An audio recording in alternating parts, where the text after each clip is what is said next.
My name is Desiree Burr and I'm the Donor Development Manager at Oasis, doing the fundraising and whatever else.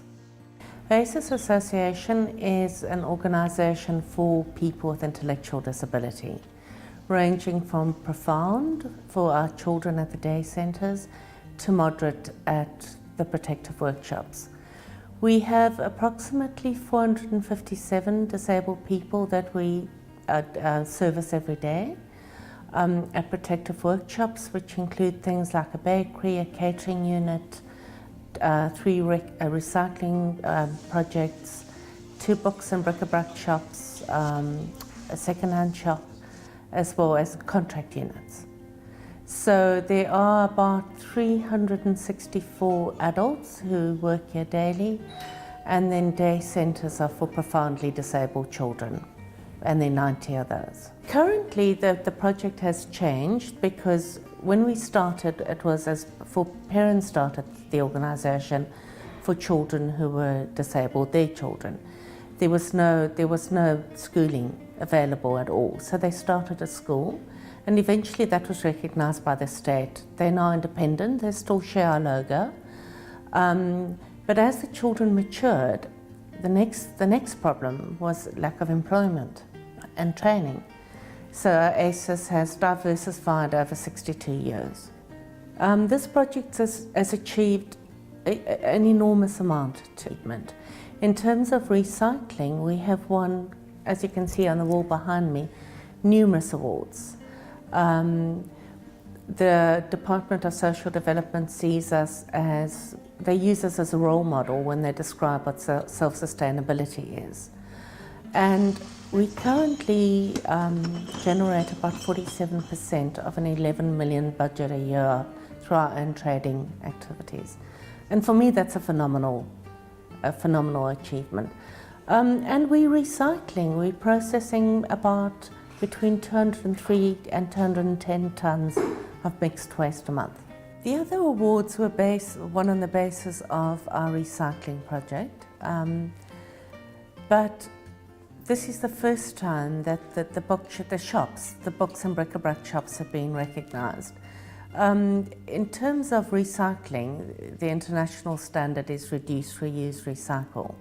Oasis doesn't do anything with the reduce, we leave that to manufacturers. But we certainly play a very big role in terms of recycle and reuse. Our shops this year will be, I think, the audit is still underway, but at the last time we looked at our own record keeping, they brought in over 3 million a year, which is quite phenomenal. And it's really wonderful to recognise that. The shops have about 300 customers on a daily basis. And it's all driven by donations. Although we sell our bakery products in the shop, and there's a tea garden as well, people primarily come for the bargains they get. And as I said, it's all dependent on donations. Oasis wouldn't exist without donations. It's thanks to our big support base that we are as successful as we are.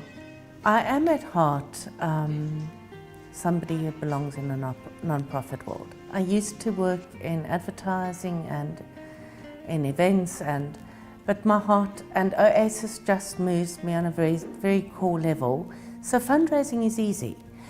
And the fact that all I have to do is bring a donor to Oasis, present them with the need, and our disabled, our beneficiaries, swing the argument for me.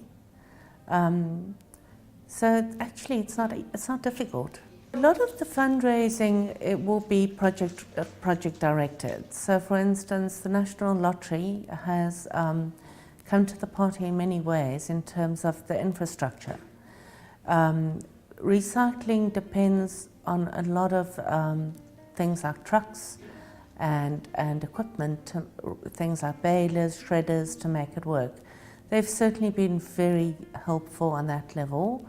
Another funder 3 years ago, I wrote a proposal to them, and 2 days later the donor came and met with me, and within another day I had a truck, a brand new out-the-box truck which we desperately needed for recycling.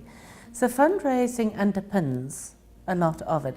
Fundraising certainly is successful because of our social enterprise, but without fundraising, the social enterprises wouldn't get off the block. It's a bit of hand in glove, or chicken and egg. I can't separate the two. This project gives me a lot of satisfaction. I leave home in the morning and I might be in a bad mood because of traffic, but I walk in at work and it's a joy. It's an absolute joy being here. Our beneficiary base, for all their intellectual disability, they are such a happy force. It's impossible to be in a bad mood around them.